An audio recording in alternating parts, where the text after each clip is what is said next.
Hello, Dipitoers. Ever wondered what people are talking about when they mention OTC? Well, tonight we're going to get you some answers. We're diving deep with Jim Bazzani, Senior Business Development Manager at Caleb & Brown, the world's leading crypto brokerage. He'll break down the over-the-counter trading, how it stands out from traditional exchanges, and why Caleb & Brown's top-notch security and lightning-fast fund access makes all the difference. Absolutely, Melissa. We are also going to uncover why Caleb & Brown's personalized broker services, unmatched liquidity, and cutting-edge custody solutions are a top choice for crypto investors. Got questions? This is your chance to get answers. Head to YouTube right now, drop your questions in the chat, and let's level up your crypto game together. So let's go and dip that.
Welcome to Dipito.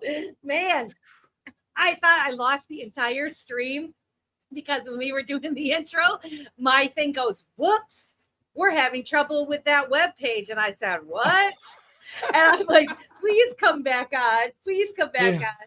I just You're like, come on, man. Really? And it was still going strong. So it's like it never even happened. Nothing like making the old gluteus maximus pucker up a little bit before a show, right? Right as you're going, right? That's awesome. So how are you? I'm doing fantastic. It is hot again here. I wish that I would have put my hair up again because I'm sweating. I'm like hot, too hot, too hot lady. I want to welcome up. We got 35 people in here so far, and of course, the infamous Silver Days was number one as always on time. Oh wait! I think that's a correction. There's a correction. Yeah. There you go. Silver. Yeah. We had the Mosquito. She was the first one. I apologize. And we gave her a gold star and everything. Huh? Yes, we did.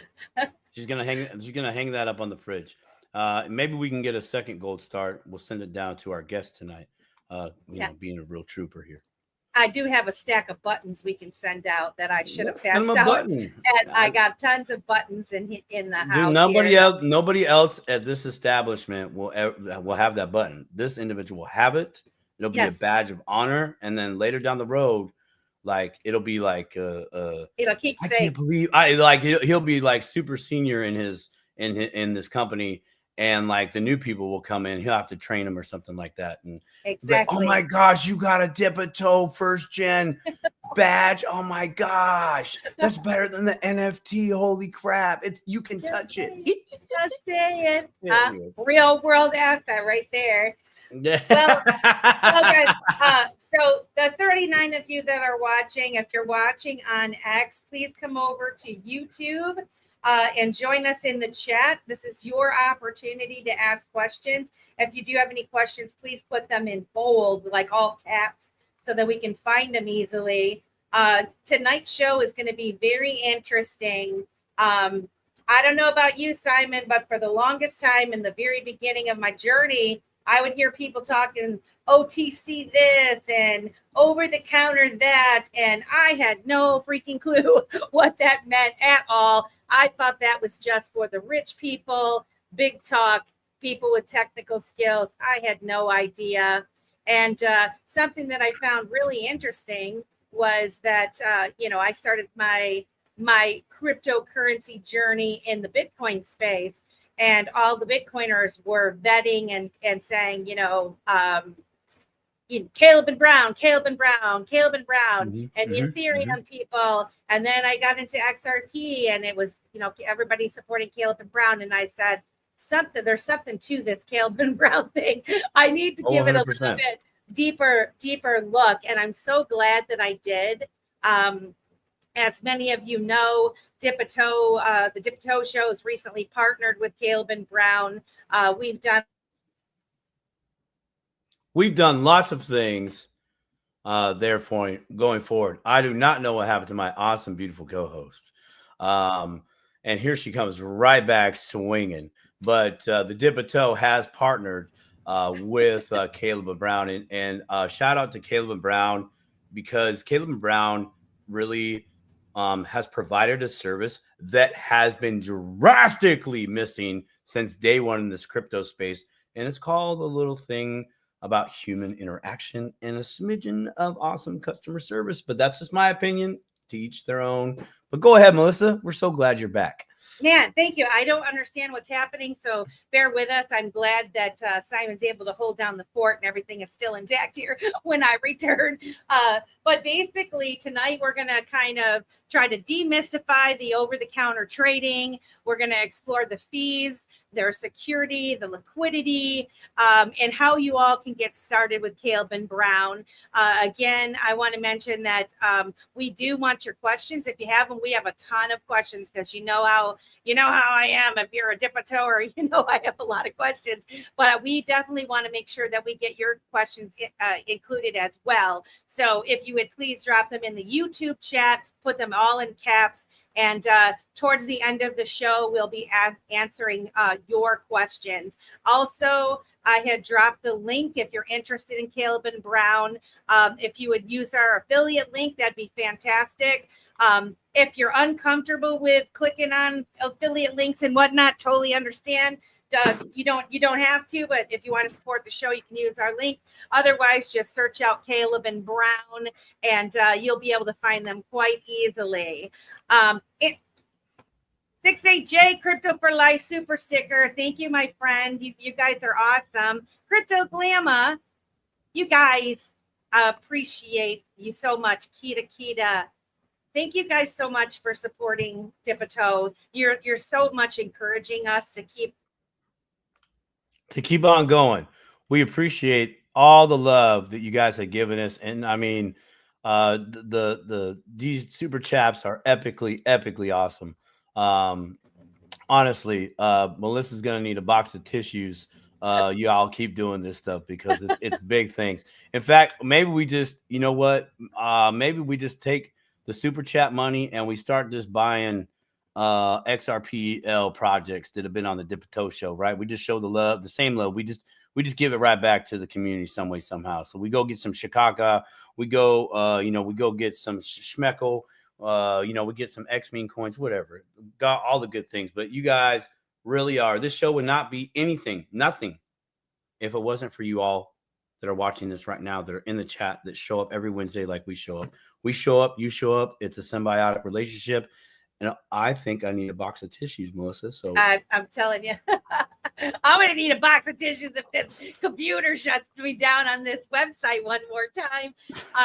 I'm like, what's happening right now? So before I get shut out again, I'm going to introduce Jim and bring him in and get the conversation started. And I'm just going to give a heads up that if I get shut out one more time, maybe I'm going to restart my computer, so I won't be back as quickly, but I will be back, rest assured. So, but We got Jim waiting backstage, and I want to let everybody know who he is.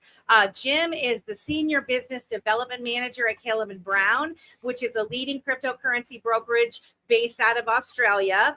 He brings extensive experience from previous roles at prominent firms such as Accenture, PwC Australia, KPMG, and he holds a Bachelor of Laws and a Bachelor's of Commerce from Monash, I'm not sure if I'm saying that right, University. But at Caleb & Brown, he contributes to the company's mission of helping his clients navigate the complexities of buying, selling, and swapping cryptocurrencies through personalized brokerage services. His expertise in business development supports the brokerage's growth and client engagement in the dynamic crypto market. So without further ado, let's bring Jim into the show. Everybody, Mr. Jim, what is going on, my man? Thank you very much for having me on, and very excited to be here, and a very nice and lovely intro from Melissa until she got cut out for the third time. Hopefully my internet connection's okay. We'll see how we go. But yeah, very excited to be on the show. You're coming in clear. You're coming in clear 100%. Good connection across the pond and a little bit down under. Jim, again, welcome to the show. I'm going to start with just a quick question here. So we in the Dipito, we like to hear people's origin stories, their crypto origin stories. So how did you get into the space, and what about working at Caleb & Brown, which I'm sure there's a laundry list of these that excites you? Yeah, so I mean, my crypto journey started back in 2017. So as Melissa mentioned, I was studying a law degree at the time, and funnily enough, was studying contract law and just thinking how archaic our legal system was, where everything was written down, required an intermediary. And I had a really close friend of mine that is, an entrepreneur at heart. I'd learned about Bitcoin from him, but wasn't super interested in it, or just didn't take the time to research about it. And it wasn't until I'd learned about Ethereum and the smart contract functionality within their EVM that it really started to pique my interest. The idea that two parties could enter into an agreement purely written in code and executed via code was something that I found very interesting, just given my legal background. And that almost gave me a bit of a light bulb switch to, okay, let me actually spend some time to research what the hell this is. So I learned all about Ethereum, read the white paper, naturally from there, invested in Ethereum, and then went back and invested or looked into Bitcoin. I remember you mentioning Litecoin just before the show. They were kind of the three main assets that you could buy off Coinbase at the time. Right, funnily enough, right. Coinbase was the first exchange that I used back then. So yeah, that was really my starting experience with crypto. And then ever since then, I rode the wave of a bull market where all of a sudden your assets are up a lot, and naturally bag holded it all the way down. And from there, have seen the developments in this space from the DeFi sector, not crypto specific, but the NFT space was quite interesting in that technology as well. So I've been super passionate ever since 2017 about this space. And I'd say, I'm relatively new to Caleb & Brown compared to some people who've been in this business since 2016. I would say the best thing about Caleb & Brown is that anyone that you speak to at this business is just as crypto passionate and crypto native as I am, which is a really great environment to be around. It means that naturally we're always talking about this space. We're always interested about it. It works well with our clients, obviously, who want to know more about the space as well. So I'd say that's probably the number one benefit of working here, is that I'm always learning about new things, new use cases, interesting narratives and trends, just by the nature of everyone being passionate about the space. It sounds like that would be one of what excites you about Caleb & Brown, is like you're around so many passionate people within the office space in the industry that showing up to work is like going to recess and you get paid for it. Yeah. I mean, it is great. Our brokers work incredibly hard with our clients. So they're always in the loop with what's happening in this space. And for me, it's great because I act as the intermediary between amazing communities like this one and the brokers. So I really get the best of both worlds. I get to work with great communities like yourself, and then work really closely with the brokers to ensure that any clients that come through those communities are getting the best service possible and are actually getting educated about this space, which is something that we really care about. We want our clients to be as informed as possible because there's so much going on day to day. So we really try and help in that respect as well. Can you share the story of how, unless they already did it, of how Caleb and Brown was founded, and like who started it? What was the vision behind them creating this crypto brokerage? Yeah, absolutely. So the business started back in 2016 by two co-founders and our current CEO, Jackson Zhang. And really the whole idea of it back then was they were all very early to crypto. The two co-founders were very early to Bitcoin, had owned some of the prominent Bitcoin domains. So they were very crypto-centric. And naturally, just back then, they'd been telling their friends and family about this space, and their friends and family wanted to invest. But as you can imagine back then, I mean, it's still difficult for some people today. But as you can imagine, and Simon, you can speak to this, even back in 2016, very tough to get started in crypto. You had no idea how to invest. There were very few exchanges out there, very few assets as well. So back then, they were just helping their friends and family get set up, advising them on what assets to purchase, and actually helping them with custody as well. And then naturally from there, those friends and family told their friends who told their friends. And all of a sudden they were like, maybe we should start a business here. This looks like there's a demand and need for this. So initially that's how the business started. And then from there, as you can imagine, as the space matured, as more custody options became available, it really started to transition from a very small business with 3 or 4 employees to 10 to 15. And then all of a sudden it was more on the educational advisory side, where we could actually provide guidance for people to get started in this space. Because most of our clients back then were probably pretty smart when it came to traditional finance and had investments in other sectors. But when it came to crypto, there was nowhere near as much information there is today. So not even close. For those clients back then, it was really about, okay, how do I safely invest in this asset, knowing that I have the trust of a company like Caleb Brown, but how do I actually get that education as well? Because there wasn't a lot out there at the time. So that was really the origin story. And from there, we've really just continued to scale. Initially, it was really around the Australian market.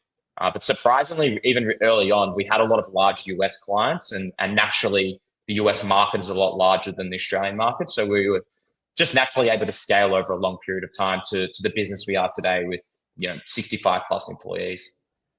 That's amazing. I was definitely a part of that early growth period. I remember Jake Bole. Shout out to Jake, brother. Much love to you, man. I remember watching, like, one of the first times I saw him on a YouTube channel. I actually don't remember which one it was, but he was literally sitting on like an office lobby, like little like couch, not even with no backrest. I'm blanking on what that piece of furniture is called. Where you put your legs up on it, right? An ottoman. And ottoman. Thank you. I always screw that up. I'm glad my wife's not watching right now. She'd be like, ottoman. So, but he was sitting there, and there was this like one cutout cardboard, for Caleb and Brown, right? And then you could tell it was a small office, right? Into the level you guys are at now. That's for me, and I know a bunch of others, has been great to watch that growth, because that growth has, I think, influenced a level of confidence. And, to my surprise,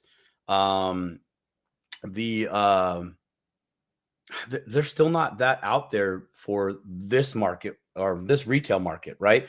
Over the counter, as you're aware of, has always, as Melissa even mentioned prior, that it was for a certain class of individuals. And here was Caleb and Brown in the early years saying, hey, if you got $2,000, we can get you an account. Like, that was very unheard of. It's far lesser now, which is, I still go, whoa, oh my gosh, they're just bloody giving the membership away, which is great. I think it's fantastic. I really, really do, because $500 is still a bit to people, especially in these times. Well, we're gonna get to the costs and. Oh, I'm sorry. Spoiler alert there. Melissa, man, I think you just need to have that beverage there, lovey, and cool down the computer, and maybe get on the cell phone. Oh no, her cell phone's all bammer too. Maybe it's her tech month, where everything techie just falls apart. You dropped your phone, and now the computer's starting to go. even just I- this never happens, Jim. I even am in I'm a bad omen. I apologize, Melissa. I even use a different browser, and just for whatever reason, it just keeps saying that this website's not supported or whatever, and it's the StreamYard website like that I'm going to. So I'm at a loss here, but we'll keep plugging away, and as long as you guys are patient and don't mind, we'll get through this. Because I have there's so many questions, and I know, Jim, you're pressed for time. This is not like a whenever we can finish type of interview. So I do want to hit you with these questions because I know a lot of the audience are very curious. So I would like to know, what are your typical clients? That, like, who you mainly serve right now? Are they high net worth individuals or institutions, or are they I think I got the gist of that. I think I got the gist of that question. I think she's jumping dimensions or something. Yeah, the typical clients. Who are you guys mainly serving? High net worth individuals, institutions, the normal blue collar, mid level, white collar worker. What are you guys' typical clients? Yeah, so we definitely skew towards high net worth clients when compared to, say, an exchange. Like an exchange, if you think about it, has millions and millions of clients of all different ranges of wealth. We have tens of thousands. So naturally, how this business has grown is we usually work quite closely with high net worth clients because it's an institutional grade service. But as you mentioned, Simon, we try and make this service accessible to all. So yes, we cater towards the high net worth clients because usually they're the ones that, look, if they're going to invest 500K into an asset class, as an example, they want someone on the other end to speak to about that investment. They want to make sure that it makes sense for them. They want that hands-on, personalized service. So naturally, they gravitate towards a service like ours. But certainly, I would say we have a great blend of retail. We have a lot of institutions that work with us, and we have a lot of clients that will work through their LLC. So one of the benefits of Caleb & Brown is you can actually onboard your own company with us and invest in crypto through that company. So we have a lot of clients that will invest as an individual, but also through their LLC. And in terms of the demographic, in terms of region, while we're based here in Australia, I would say anywhere from probably 70 to 80% of our clients are US based. So we're really a US business. We have people that work within the US. We have an office presence, which we can touch on in a second, in the US as well.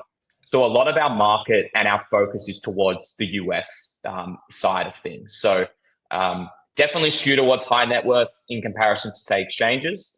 And that really entails all features of our service, how we source liquidity, how we do custody, the hands-on personalized service is catered towards high net worth individuals. But we certainly don't say no to people that are at the beginning of their crypto journey or really just looking to invest in a minor amount and really grow their portfolio over time. So it gives that accessibility for both. That's I think that's amazing that you guys offer arguably the same foundational service to all. And it's a smart play there, I think, because you could have someone that is, like you were sharing with us, the origin story. The two founding members of Caleb & Brown were helping their friends. Well, their friends didn't throw their whole paycheck on the hey, here especially not back then. Oh yeah, like no, that's not what happened. So you have this bottom base level, which I know we'll get into as far as the pricing and all that, but it allows people to literally dip their toe, but get that one thing that really isn't in that space, and that's just that person on the other end of the line or the email. You can have a conversation. It could be a good conversation, could be an intense conversation. That's crypto. But just being able to have that, in my opinion, it's been worth it personally. 100%. Because the one thing as well, Simon, is that every single person in this space has a different risk profile, has a different interest in assets, has a different education level in terms of understanding this space. So having a broker that knows you for you, like with us, you'll get the exact same broker. So some of our clients have built great professional relationships, but even personal relationships with their clients. A lot of them have met in person a number of times. So having that ability to be able to do have that resource that knows you for you, understands your risk profile is really valuable, because your risk profile and your interest in crypto are very different from mine, which are different from the next person. So it's catered towards you and your portfolio. I love it. I love it. Arguably an easy on-ramp to a different way of actually investing, a more traditional way, arguably, right? I think that's fantastic. And I mean, Caleb Brown, you guys got a 5-star Trustpilot rating, over 21,000 clients. You guys are in 100 plus countries. What do you think sets Caleb Brown's customer service apart to earn such high praise? And I know you touched on a little bit, but can you dive down a little bit more deep on the customer service versus other your competition in this field? Yeah, so I would say the big thing is the actual business model itself. So I'll just explain it clearly for people that maybe haven't heard about Caleb Brown before. With us, when you create an account, you get your own dedicated broker, and that broker is assigned to you to help you in whatever aspects of the crypto journey you're in. So if you're someone that's new to crypto, they'll really hold your hand and help get you educated on what are the main assets, what are the main things to be wary of, and in this space, and really help educate you. We also are really great with crypto native people that maybe want a really complex trade executed. Maybe they want to get a really complex withdrawal done at size, and we'll help them with that. So that in itself is quite unique and rare. And unfortunately, ever since crypto started, it's been very much individualistic. You haven't really been able to have any customer support with anything you do. It's very decentralized, which is great for a lot of aspects. But for a lot of people, they're used to the traditional finance way of a brokerage model where you get your own resource, you have customer support. And so we've really just provided a service that focuses on that. So not only do you get your own broker, but we have a customer support team here that helps a lot of our clients in getting them set up. Unfortunately, scams are very prevalent in this space, so we're always helping clients that maybe think they've been exposed or compromised, which is really valuable, especially for maybe clients on the older generation side who aren't as well versed with technology. You can actually call someone within our team and we'll help you with that issue. So I think that's really where we get great reviews and great Trustpilot and Google reviews, because people aren't used to that in crypto. It's not very common. So I would say that is the very big differentiator. Look, I'm not going to talk badly about exchanges. Coinbase is how I got started. But I've used Coinbase customer support before, and my customer service ticket was put in there for 20 days and I didn't hear back, right?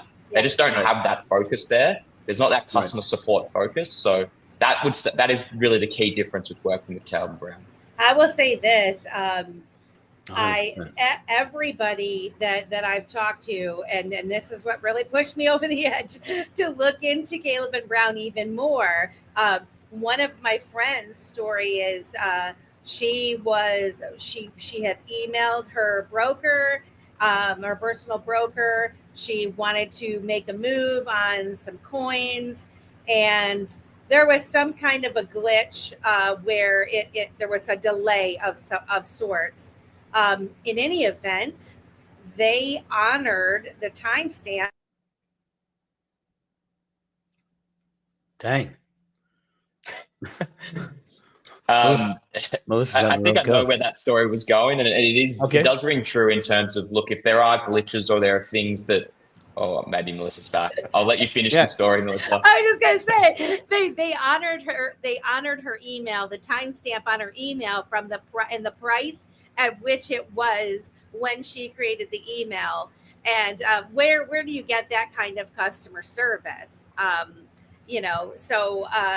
I mean, I've heard stories after stories about the customer service, and you're right, that's a big thing in crypto, where we want everything decentralized and all of that, but the whole trust me bro thing doesn't really work for a lot of people. And knowing that you have somebody that you can call or email, and their mission is to get back with you as soon as possible because they care as deeply about the situation as you do, that really speaks a lot to the quality of service that you would get at Caleb Brown. So that was one of the things that really pushed me over the edge. But what were you saying before I rudely left and came back? Oh, no, I was just going to echo that sentiment, and now she's left again. Go ahead. Look, there are examples of we know how time sensitive this market is. Like things change really quickly. So that's, one example where we'll ensure that if something happens on our end, or if a trade for some reason doesn't get executed, we'll honor it when that trade gets requested. Another thing that we've done in the past for a lot of our clients, which I would say is very rare for any crypto business, is that if you're depositing fiat with us, and naturally sometimes the banks take a little longer for that fiat process to be deposited, we'll actually honor that on receipt and allow clients to do trades even before the money's hit our account. So that's another example where we really put customer service first, because we know how time sensitive certain trades and things can be. We always want to make sure that our clients are getting the best service possible with us. Obviously, there's limitations sometimes to some of that stuff, but we've allowed clients to trade on receipt before, which is kind of a similar example as well. So we provide that flexibility, and that's where it's really beneficial to be able to actually have a resource that you can contact at the best of times in the market, but also when we go into another bear market, actually having that resource there to talk to about your portfolio, to see what we're seeing in this space, and to ensure you're as informed as possible. Man, that's that's what I'm looking for, really, because those of us that are early into this crypto space, we might not have what we consider money now, but I believe that we will in the future. And having a service, familiarizing yourselves with a service like Caleb and Brown, when you're just a little guy, like us dip-a-toers are little guys, this is going to get you used to the kind of service that you deserve and that you're going to need, in my opinion. This is just my opinion. But before I get kicked off stage again, I want to address the elephant in the room, because a lot of us that are in that come to the Dip a Toe show, they're very well aware of the news that dropped today, and that is the acquisition of, I don't know if you say SWY FTX or SWY FTX. It's a big Australian crypto exchange that is acquiring you for $66 million.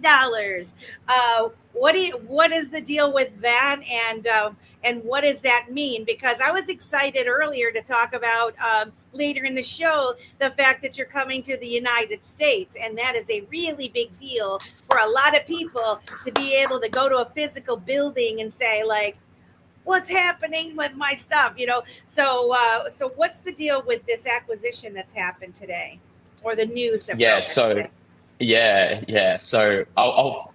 the acquisition is from an Australian exchange called SwiftX. I'll just dispel any sort of FTX name sort of correlation between that and FTX. I get it. So it's Swift.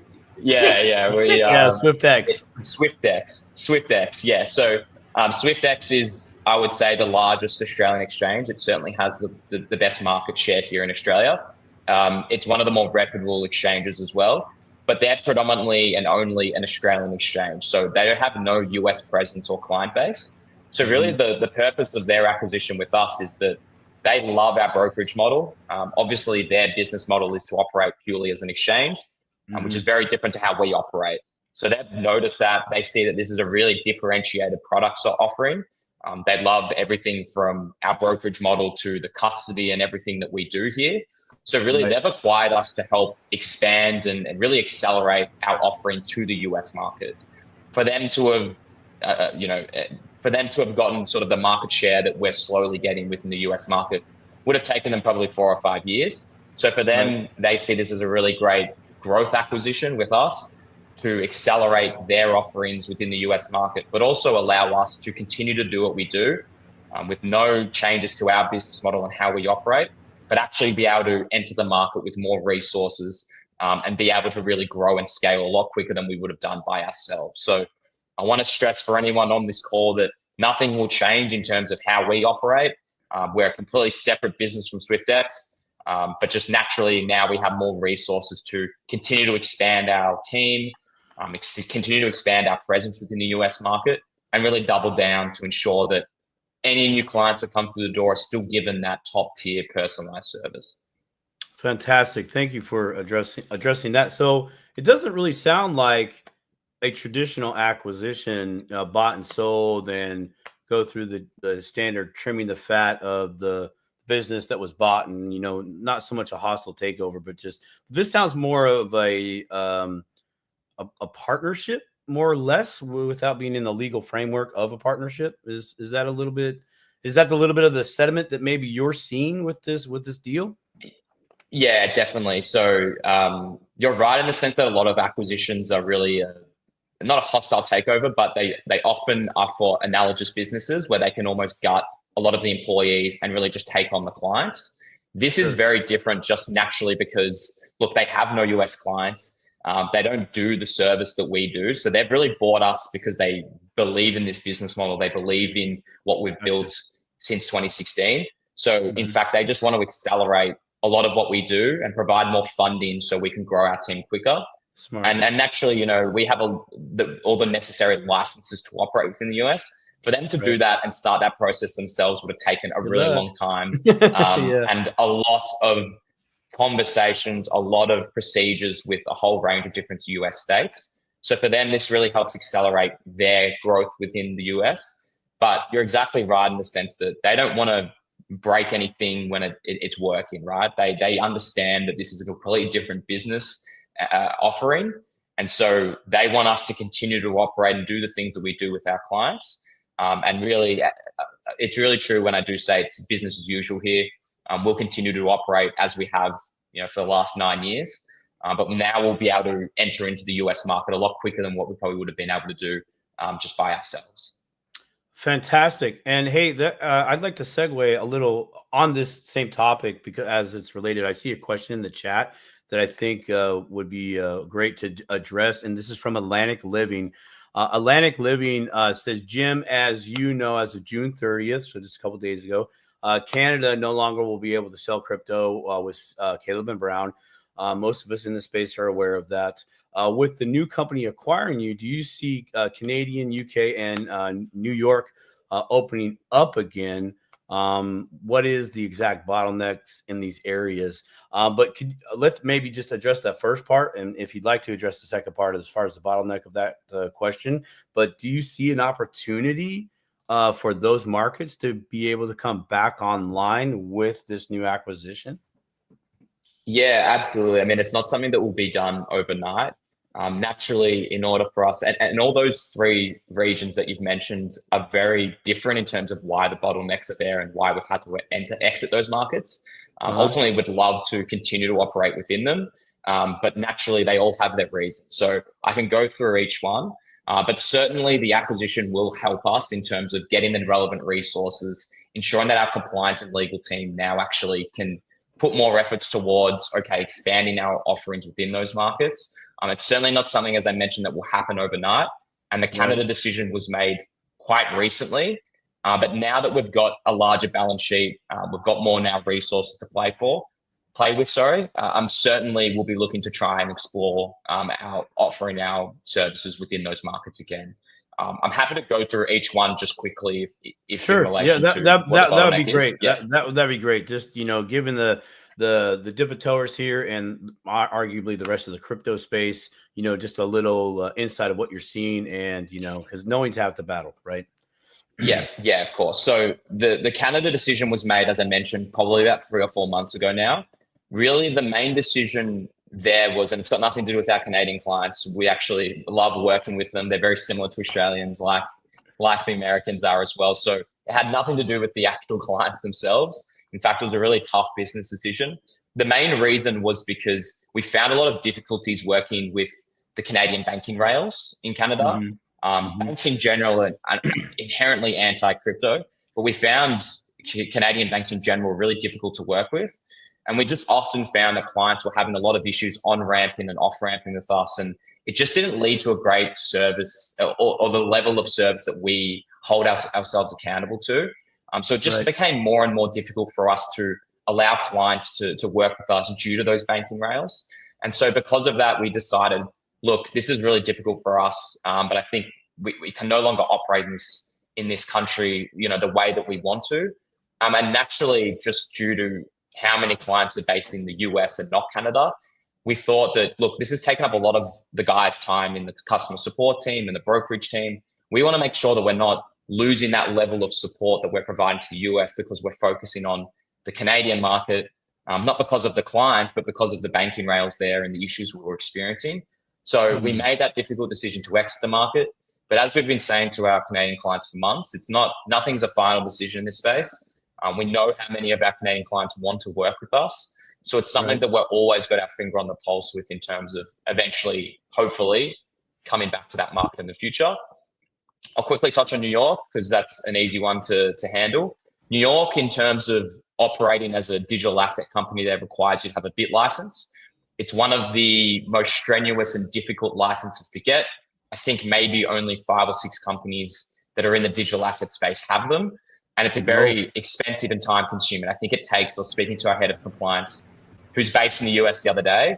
He said it takes anywhere from 2 to 3 years to actually get the license. Like, that's how much leg rope is involved. And for us, we want to serve the New York market. We know how many people in New York are crypto native people, but it's really difficult to get that license. So we've made the difficult decision, and that's really the only state that we don't offer our services to in America. So that's the reason for New York. And then the UK is a tricky one as well. So we actually had a London office, I would say probably about 1.5 years ago now. So we very much had a lot of clients in the UK. We had a lot of our brokerage team based in the UK as well. But they recently introduced new legislation that made it really difficult in order to promote cryptocurrency there. And in fact, had a lot of penalties if you were caught, being guilty of promoting cryptocurrency there. So it was a really difficult decision, but one where the risk associated with it didn't really compare to the value for us. So again, we made a decision to exit that market. We closed down our London office. But I would say the London one, the UK one especially, is one that we're constantly monitoring with regulatory bodies there. We're always in contact with legal firms there because we think that one will probably change, or the risk profile of operating there will change. So all 3 of those markets would love to be in. I'm never going to rule out that we won't enter them again in the future. But I would say in the level of likelihood, it probably goes UK, Canada, New York. Gotcha. Don't quote me on that, but that's, I'd have to speak to our legal team, but that's really where I would say the likelihood falls. But again, we're always monitoring those markets.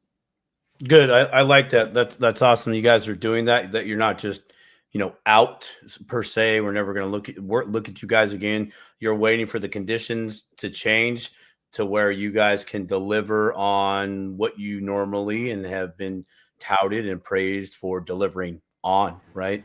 You want to be able to bring your A game to that market. And if you keep getting stonewalled by that jurisdictional system, it's very problematic and it can create mud on your face and frustration for that market there. I totally get that. Well, I thank you for answering that question from Atlantic Living and highlighting again those decisions that arguably are tough to make. I couldn't imagine being with my finger on the button to say, okay, we got to go. I don't want to, but we have to leave this for a time.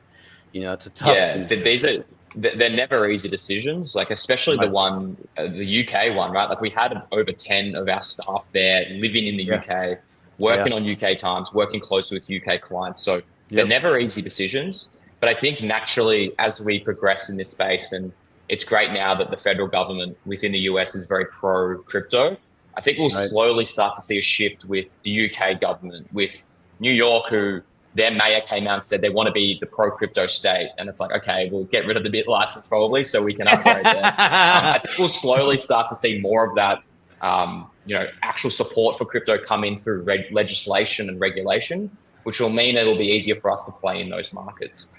So long term, I think we'll all be okay and we'll be able to offer those services. But as you imagine, innovation takes its time, especially with some of these governments around the world. So I have a question on the jurisdictional thing, and I'm throwing this out there for our debaters that do ask some pretty good questions here. Just real quick, and then we'll get back on track because Melissa's back. I don't want her to magically disappear. I'm back for like a minute. We'll see. Sure. Let's not put it out there in the universe. In the universe, let's know. If a company was not incorporated in New York, but the managing member was managing from New York, could that business still get a account at Caleb and Brown? I love this question, Simon. You're really trying to get the loopholes out, and loophole! Let's not throw mud on the loophole. I remember in Vegas, we had a booth at Vegas, as you know, and I know I was there. I was right next to you, buddy. It was funny how many people came to the booth and asked me, I'm in New York, or I'm in the UK. Is there any way around it? And look, in terms of how we can onboard entities and how it can work for people that reside in New York, if you have an entity that's not based in New York and you can onboard that entity with us and it's incorporated in a different state within the US, then yes, we can onboard that entity because technically we're onboarding the entity, not the individual. So in that regard, if you are someone on this call that is living in New York, but maybe you have an entity based out of Florida, you can onboard and sign up that entity and trade through that entity. That is something that we can do. It's just if you reside and you want to create an individual account within New York that we can't accept you. So that does work on our ends. Again, that's something that you could sign up and create an account and speak to a broker about. But certainly we'll allow the onboarding of that LLC. Fantastic. As they say time and time again, where there's a will, there's a way. Melissa, go for it. Thank you for answering that question, my man. Thank you. Melissa, go for it. So while I'm here, I wanted to kind of pivot to really getting an understanding of what OTC or over-the-counter trading is. And so I wondered for our audience, if you can explain exactly what it means when we say over-the-counter and in how it differs for like trading on exchanges like Coinbase or Binance. What's the difference between those avenues? Yeah, so for most exchanges, they're considered what we call a market maker, which is they have their own liquidity pools that they source, especially like a large company like Coinbase. They can pull a lot of liquidity just by themselves. So they set the liquidity themselves. They'll set the spread and the slippage of that particular asset. So if it's Bitcoin to US dollars, they'll actually have their own liquidity pools, which are great for a lot of things. I'll just continue on as Melissa joins us back here. They are great for a lot of reasons, but how we operate and how we do things is a little different. So we aren't a market maker. We actually pull our liquidity from a whole range of different sources, including OTC desks, including decentralized exchanges, including a whole range of different liquidity pools in the market, which means that we can source the best liquidity in market for clients, especially for assets that are sometimes more difficult to obtain, or in Coinbase's situation, as an example, they may just simply not list a specific asset, which means if it's not in their liquidity pools, you don't have access to it and you can't invest through it. Whereas with us, we can source liquidity not only from centralized exchanges, but a whole range of different avenues to get the best rate possible. So that's really what we mean when we talk about OTC desks. We work really closely with a whole range of partners to get the best rates possible for clients.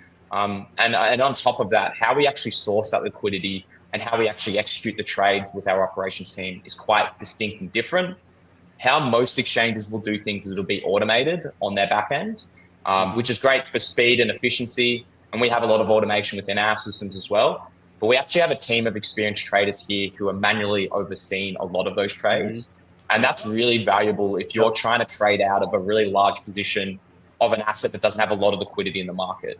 So instead of you doing that or executing that on a platform where you'll incur significant slippage because you're moving the market, with us, we'll actually do bespoke trading strategies to ensure that you're still getting the best result. So as an example, someone that wants to trade 500K of a really illiquid or small market cap asset, our experienced team of traders will actually trade slice that deal. So we'll trade it in smaller chunks. Yes, it'll take a little longer for us to actually finalize that trade for you. Again, the client is always the approver of, do you want us to do it this way? But it may take a little longer, but it means we won't move the market and the client gets the best rate possible. So that is really in relation to trade execution, but it all entails everything from the OTC desk and the way that we source liquidity to how we actually then execute the trades for clients. So that's a little different in terms of how it would be on Coinbase. It's not like you can call someone there and tell them, hey, I've got a really large trade. Can you do it this specific way? So it's really valuable for larger scale investors or investors who just don't know too much about the asset that they're holding. and how it will actually impact the market when they sell out. So that is a really key difference that I would say, and that's how we operate operationally. Fantastic. Yeah, and that you kind of actually answered my question. What I heard of it, is why somebody would use the OTC trading over a regular exchange. That sounds like huge benefit. And what does it mean for those that are making the large trades or seeking privacy? I mean, it is kind of a more private type of transaction, right?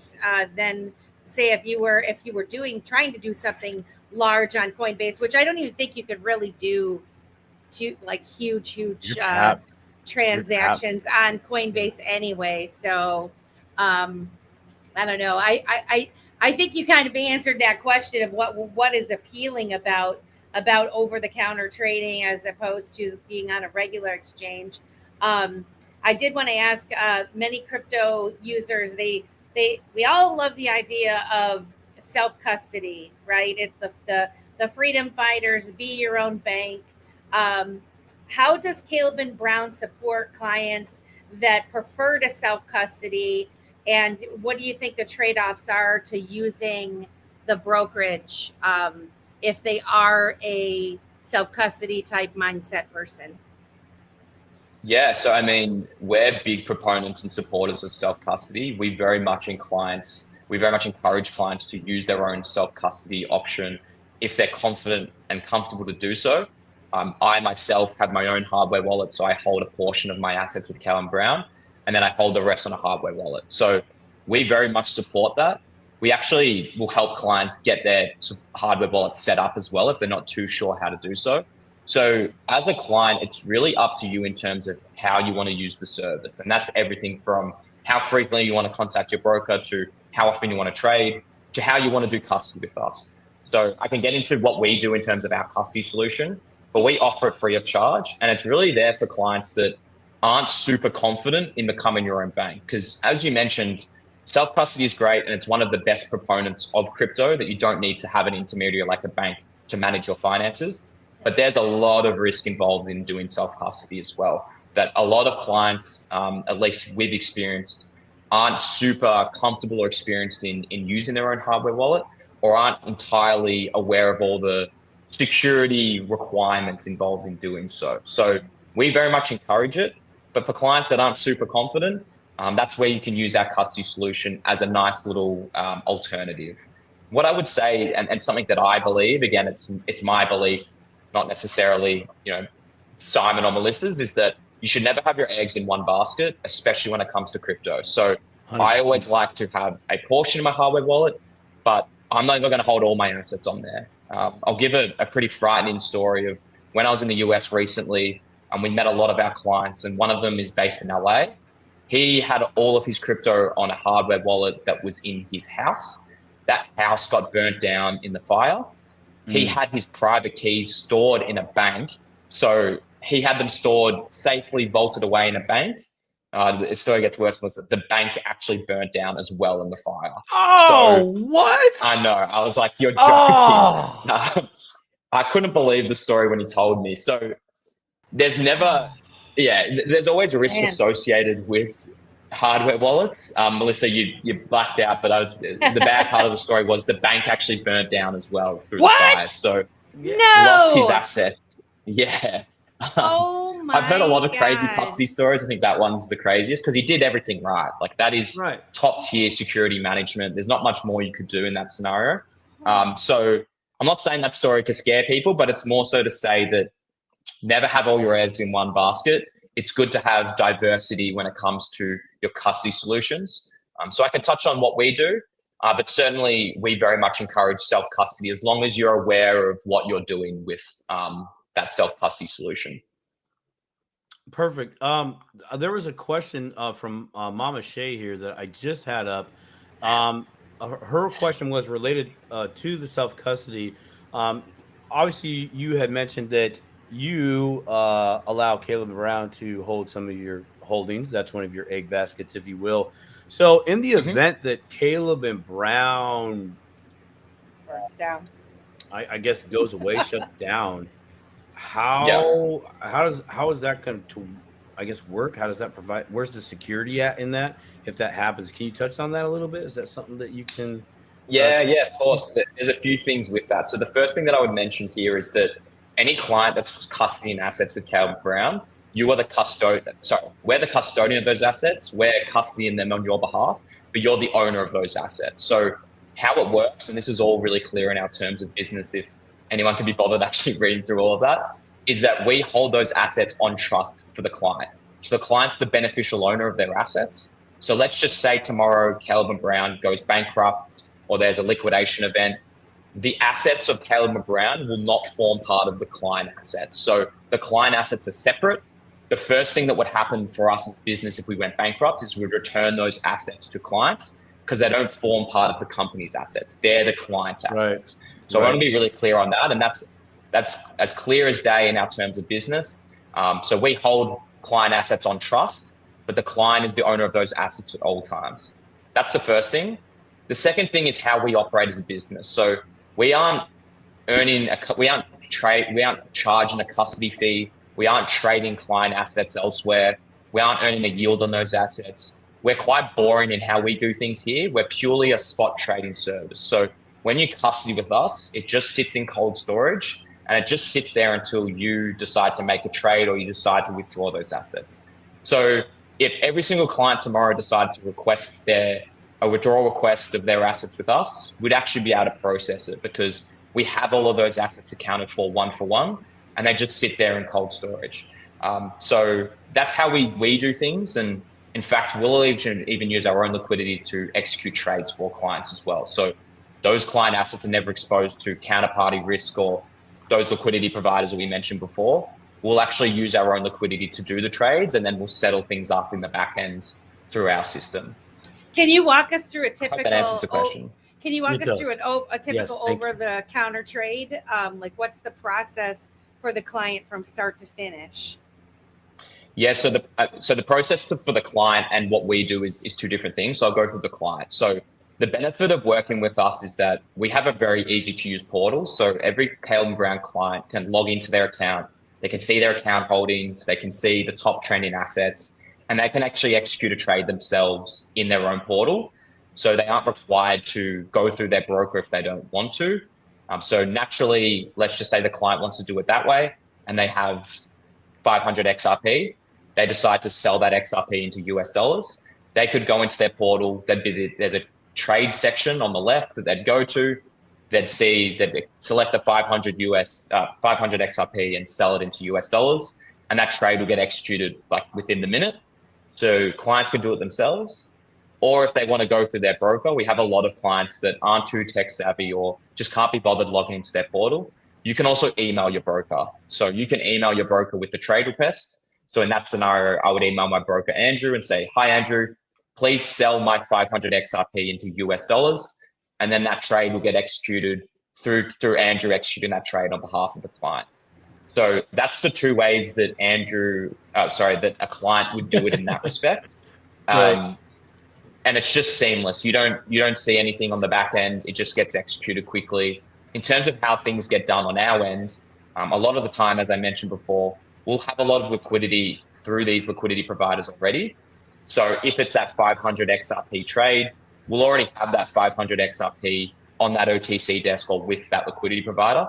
We'll execute the trade with our own 500 XRP. So that client's 500 XRP doesn't actually leave their cold storage vaulted wallet. We'll execute the trade. We'll get the US dollars.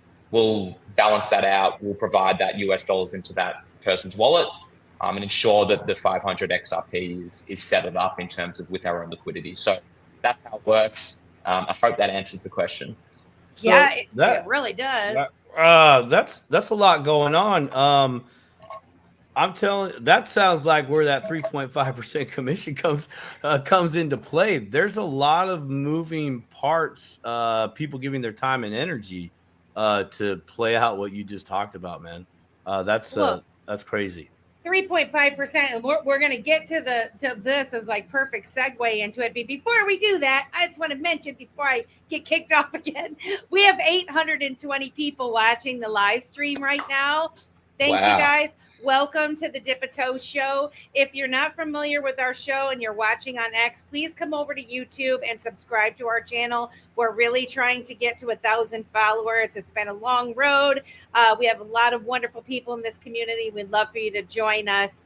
And please like, share, and subscribe and all that stuff. But thank you so much. And share this out.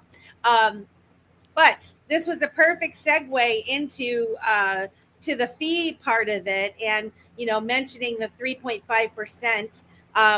No matter what you do, whether it's your 401k or whatever, there's fees that come out. If you're trading, there's fees that come out. What I like is the very straightforward. It's 3.5% fee. You know what it's going to be before you do anything. There's no hidden cost there, and it's only if you're buying, or if you're buying, selling, or swapping, right? If you move your crypto off of the platform or you put some in, you're not getting charged that 3.5%. Or you mentioned something about you're having. I was wondering, you said you helped people set up their cold wallets if they were unfamiliar on how to do that. Is there an extra fee for something like that with your agent that you're set up with? So basically, you get the benefit of having your stuff in a trusted account in your name, controlled by you. And the only time that you're going to come across a fee is if you were to swap, or if you were to sell, or buy something new off of out of the brokerage, or use your broker to do that. Is that correct? Yeah, you're exactly right. So the only fee, you nailed it, Melissa, is just on that 3.5% on a buy, sell, or swap. And that's the only fee that we'll ever charge. So there are no custody fees. There are no fees to speak to your broker. So it's not like you can only call your broker sort of once a week. You can contact your broker and they can assist you when you need, and there's no cost in that. One of the key things that some people get a little caught up with is that, 3.5% fee on a transaction seems incredibly steep compared to the smaller transaction fees elsewhere. The thing that people sometimes get lost in the crypto space is that often there's a lot of hidden costs, the main one being spread and slippage. So a lot of times on other platforms, they'll charge a very wide ranging spread, which is the difference between the price that you'll buy the asset at and the difference between you'll sell it at. We don't charge any of those hidden costs that are sometimes under the roof of the transactions you'll do on other platforms, which is really important to be across because it's not as transparent as our flat fee. So that's a really big differentiator for a lot of clients. I guarantee you, if you're trying to sell out of an altcoin at, say, 6 figures, that you're going to get a better rate with us than what you would do on an exchange, just simply because you'll incur really bad slippage and you'll also incur a very wide ranging spread. So the 3.5% is a flat fee. It is negotiable with specific assets and a certain size as well. So look, if you're a client that's doing a 7-figure trade with us, we won't charge you 3.5%. Like, that is where you can negotiate with your broker, and that's where the personalized service comes in. So it's the only fee that we'll charge, and we're very transparent with it. So there are no Forex fees. Another really big component that I'll touch on with this is that a lot of the time platforms will charge you either withdrawal fees or they have withdrawal limits. So it really creates quite a big difficulty to actually exit the market when you want to. So with us, once you've sold out of an asset and you're ready to withdraw to your bank account, we won't charge any fee for that withdrawal, and we'll do it all in one go. So if someone is wanting to exit out of a 7-figure position, we'll do it all in one go. You won't be capped to, say, 20K a day, like you'll often experience elsewhere, which is really great because a lot of clients just want the peace of mind of, once they've done a really great trade, they want their money in their bank account. Yeah, I want to be as quickly as possible. If I'm out. Because a lot of the time they want to use it to do other things, right? So we'll work really closely with clients to ensure that gets done in one go, which again is another big selling point that we don't charge a fee for. So yes, that 3.5% fee can seem steep, but when you realize sort of all of the service and features that encompasses, it's actually it's great value for clients. To me, it's reasonable, and I'm a poor person. I'm like, I don't have crypto rich. We all know it. I'm crypto rich, but I don't have a lot of money, but 3.5% seems very reasonable. And I do have experience with going on the exchanges and trying to have a strategic exit strategy with a particular coin and putting them up for sale and hoping it's going to get to this point and this price and putting a little bit and just hoping that I can sell this bag that I want to get out of, right? And then all of the competition that's in that exchange trying to do the same thing at the same time as me. And if you're not savvy and you don't have the bots working for you and all these type of things, you could really miss your opportunity at selling something. And I mean, not that I am this great seller, trader, or whatever. I just learned that on a very small dip a toe scale. And so, we all talk about exit strategies and all of that. And, not recommending anybody goes out and sells their XRP or some of these other coins, but in the event that you do have a solid exit strategy, incorporating Caleb and Brown into your strategy seems like an intelligent thing to do, to at least dip your toe in, check it out, and do a little bit of something, talk to a broker, that sort of thing, get yourself familiarized with it, because I do really believe that we are on the verge. I don't know when it's going to happen, but it's going to happen, my friends. And, Caleb and Brown wanting to come to the United States is a really big deal. All of this legislation that's getting passed, being worked out, they're not coming here for nothing, is what I'm thinking. So, I don't, when you're trading, the fees that are on the front end and the back end, like you say, you don't account for that slippage. And so when you're thinking you're going to buy something and get this amount of coins, how many times have we looked at the end of the deal and go, well, wait a minute, I thought I was supposed to get 500 more coins than this, and now I've got much less. And then we just go, oh well, it is what it is. That's what it is. I don't understand why, but. And with this, it's 3.5%. You can do the math. Easy peasy. This is how many I'm buying. This is what it's costing me. End of story. Done. Right? I kind of went off on a tangent because my camera let me stay in the stream. So. Not used to the airtime. No, she had a throttle up, man. She's I like JoJo the Circus Boy with a shiny new pet. I'm so excited. I did want to get to liquidity and market impact. And so the big thing that fascinates me is your ability that you can move these huge amounts of crypto without significantly affecting the asset's price. How in the heck can this happen? How can you achieve such deep liquidity? How does this work? Yeah, so I mentioned it before, but we just have a whole range of different sources. Over the years, look, operationally, we've become more mature in terms of how we can source liquidity.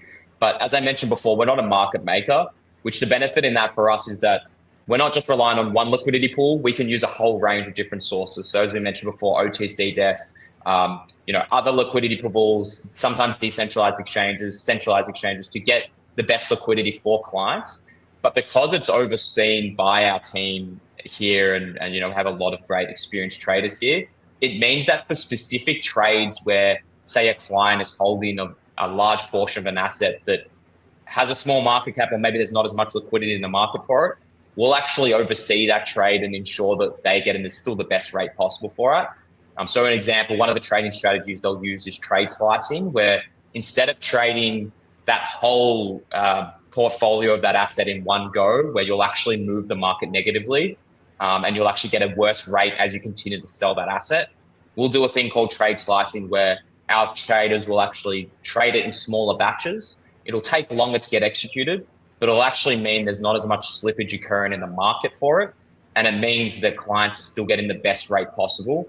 Yes, it takes a little longer, but often our clients are happy for that to take longer if it means they're going to get a better rate possible. So that just speaks to the unique nature and the personalized service of what we do here, in that some clients will have those positions or be stuck in that scenario where they have an illiquid asset, and we'll work really closely with them and work with our team of traders to ensure that they're still getting the best result possible. So that's where that white glove service comes in. And that's where it's a really great benefit to have a broker that you can call about your specific portfolio, because someone that's trading 500K of Bitcoin is going to have no issue. Someone trading 500K of a really liquid asset is going to have a completely different situation that they're going to need assistance with. So that's where we really come to the forefront when it comes to execution of those trades. And it's something that we've perfected over the years. You know, it's not something that we were probably great at back in 2018 when Simon first started. But now that we've been around for so long, now that we have so many liquidity partners in this space, we're just so much more operationally mature in terms of how we can get the best results for clients. Mm. Yep. You have over 1,000 cryptocurrencies available. Is that true? Not that many. I wish it was that many. So we have around over 250. And we go through legal reviews of every token that we list.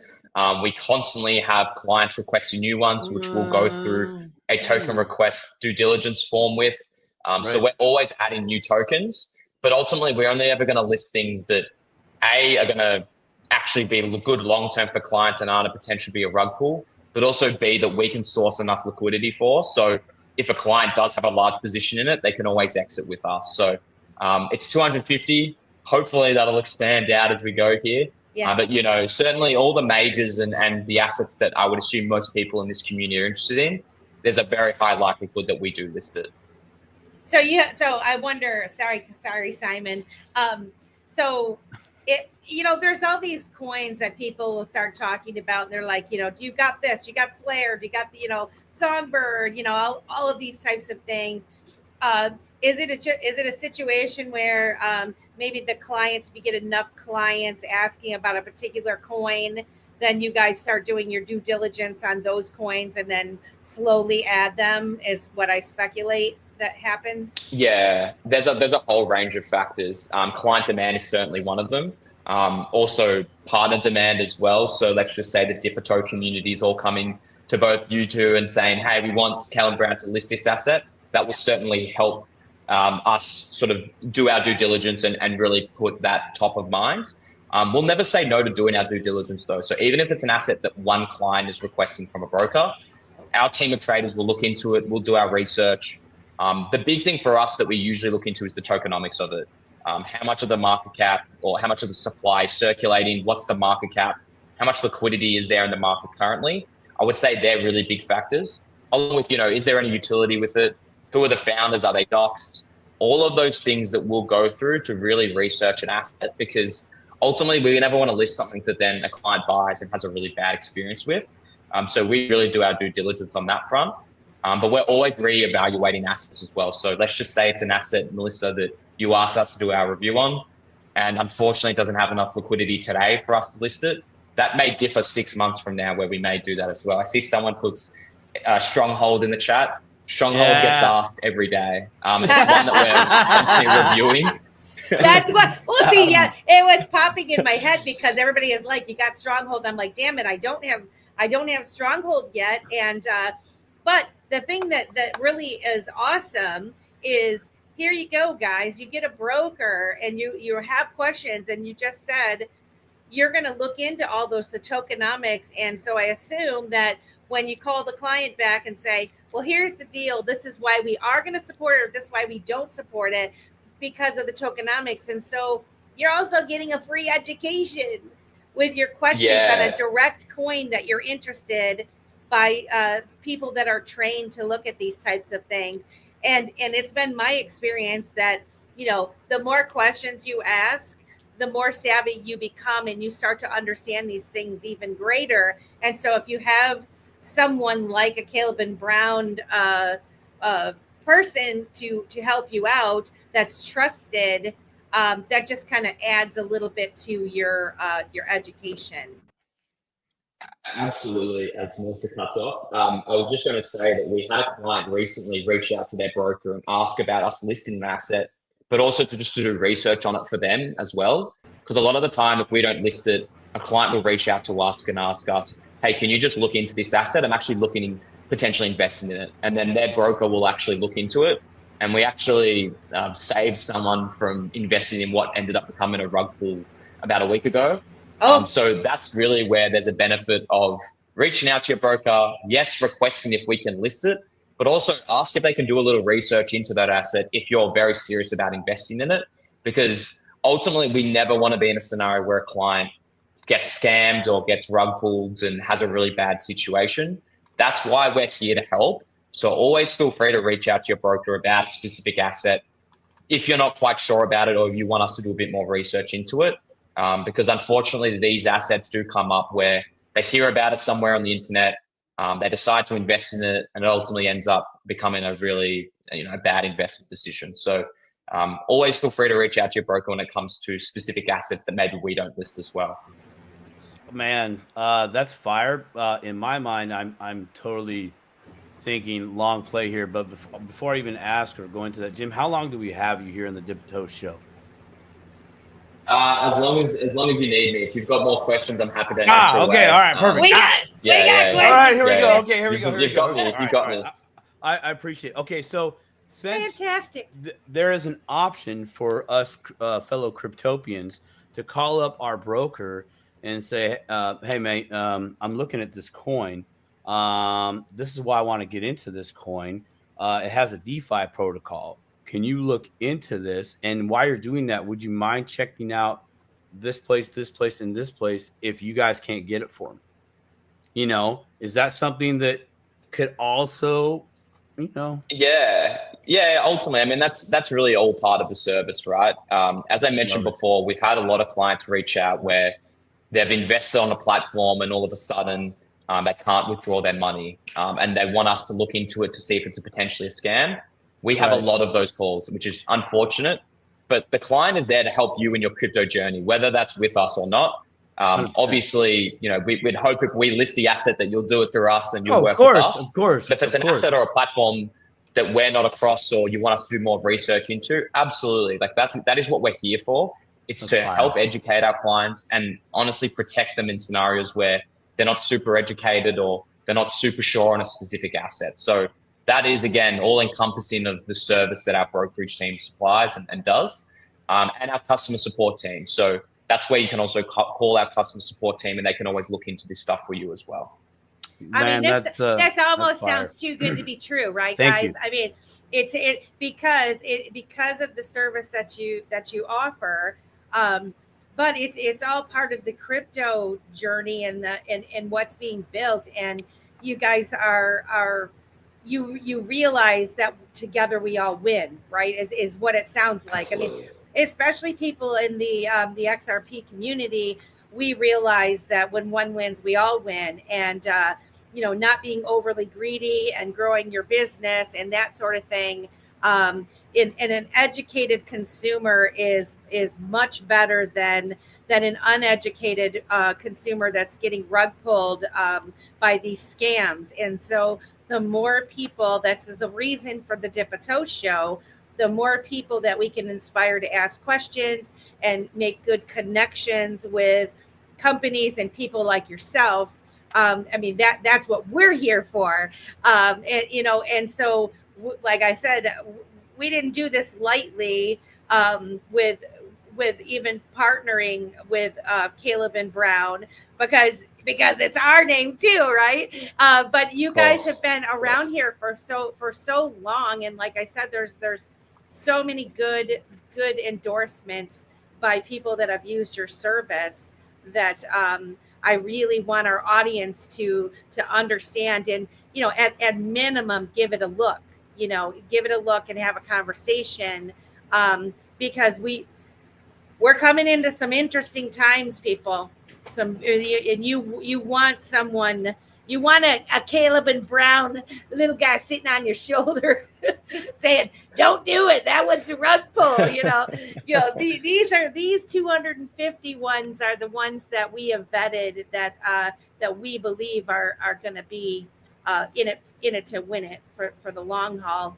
I do want to talk about Simon, do you have any more on this segment? No, go roll with it. I don't want you While I'm still, we have 940. This is the most people we've ever had watching live at one time.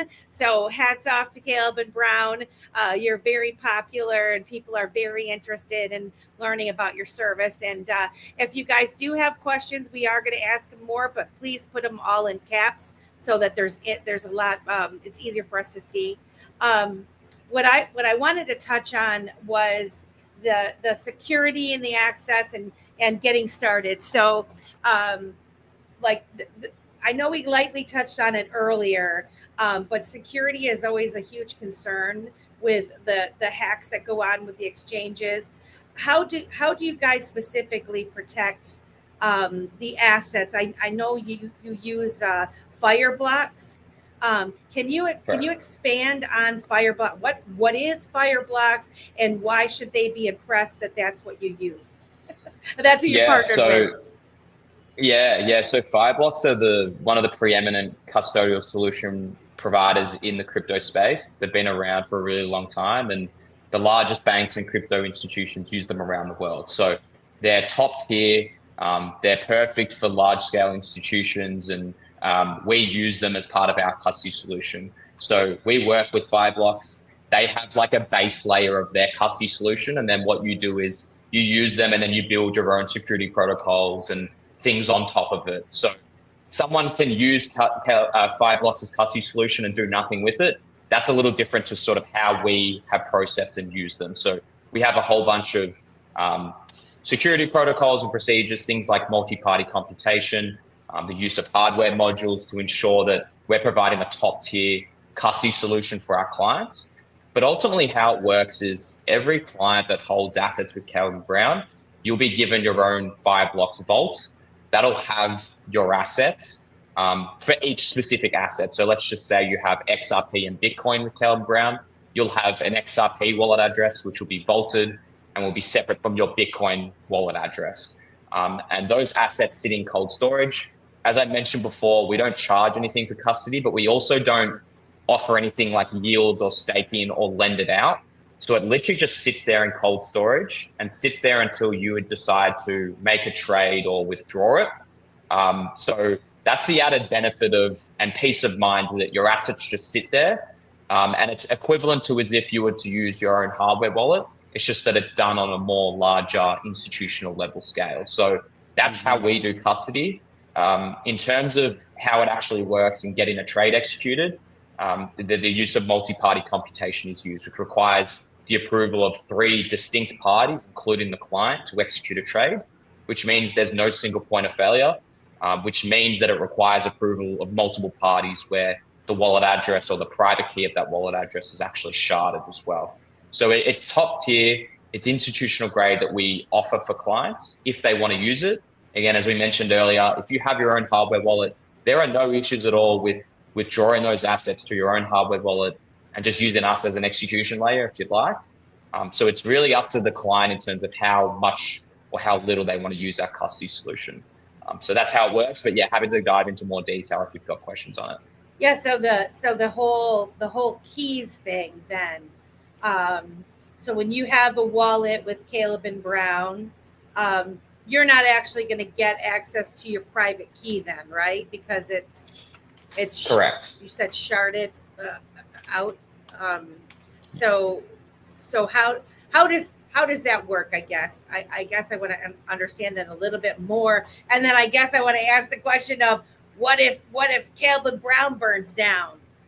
What about that? So how it works from a client-facing perspective, there's nothing on the client's end in terms of, as you mentioned, they don't get the private key to that wallet. It's not like they need to do anything. They just will execute the trade either through the broker or the portal, and on their end, everything will move seamlessly. On the back end, there's obviously a lot more that's going on. So as I mentioned, the private key of that specific client is sharded. So a little portion of that private key is held by Caleb Brown. Another portion is held by Fireblocks. Another is held by a trusted third party, which isn't revealed, obviously for security processes. But what actually will happen on the back end is the client will approve the trade on their end. Caleb and Brown will then need to approve the trade through their sharded key. It will then require approval from Fireblocks. It will then require approval from the third party. So if, say, Caleb and Brown tomorrow went nuts or went bankrupt or there was a nefarious actor, I mean, even if a nefarious actor was present within Caleb and Brown, it's very much only approved at the top level. So, I'm not going to reveal who actually approves it for security reasons as well. But it's not like I'm approving the transactions. There's a lot of security protocols in place within our own business to ensure that approval's done and safeguarded. But so if Caleb Brown was to go rogue, that trade would not be approved and executed because it would still require approval from Fireblocks and another party involved. So that's how it works. Again, it's a little more technical on the back end than what I'm explaining here, but ultimately that's how it would work. So client assets are never moved or are never touched without a client's approval of them and without a request for them to actually trade or withdraw those assets. Sounds like a very arguably comparative slow, but very much needed process in order to provide that top tier security. Thank you for explaining that. Melissa, did you get like 98% of that? I did. I All did. right, good things. I good did. things. Yeah, I do. I had a feeling it was going to pop off, as soon as I asked that question. But in the event that Caleb and Brown burnt down, what is the recourse in that? Like if if something did, like the guy that his house burned down and then the bank burned down, and then he doesn't have his key at all. I still have a portion of my key, and Fireblocks still has a portion of their key for the account. Would there still be a way if Caleb and Brown's got destroyed somehow, or can it get destroyed? That's what I guess I want to know. Yeah, but because assets are held in cold storage, so they're not connected to the internet. If Caleb Brown was to burn down, as in like our physical office here, it's not like we store those assets here. Like it's not like it's a physical storage of those assets here. So if Caleb Brown was to burn down, we would still have access in order to be able to process trades for clients. Again, just by the nature of how it's done. Fireblocks, in terms of how they operate, they would have data centers all around the world in order to facilitate these transactions. So that's how things are done. So it's definitely never a physical risk for clients' assets if we were to burn down, just by the nature of how those assets are stored in cold storage. So I hope that alleviates some of the concern. And in relation to consumer protection, like this is the number one priority of our business and probably what we spend the most time on. We have a very experienced operations team here that has been in the crypto space for a really long time. We have a really strong compliance team and legal team as well. So everything from our custody solution to what we do internally in terms of security protocols, in terms of approvals, is very tight-knit and something that we spend a lot of time on. So look, we've never been compromised as a business. We've been around since 2016. And it's something that we spend a lot of resources and have a lot of people within Caleb Brown focused on day to day. Fantastic, man.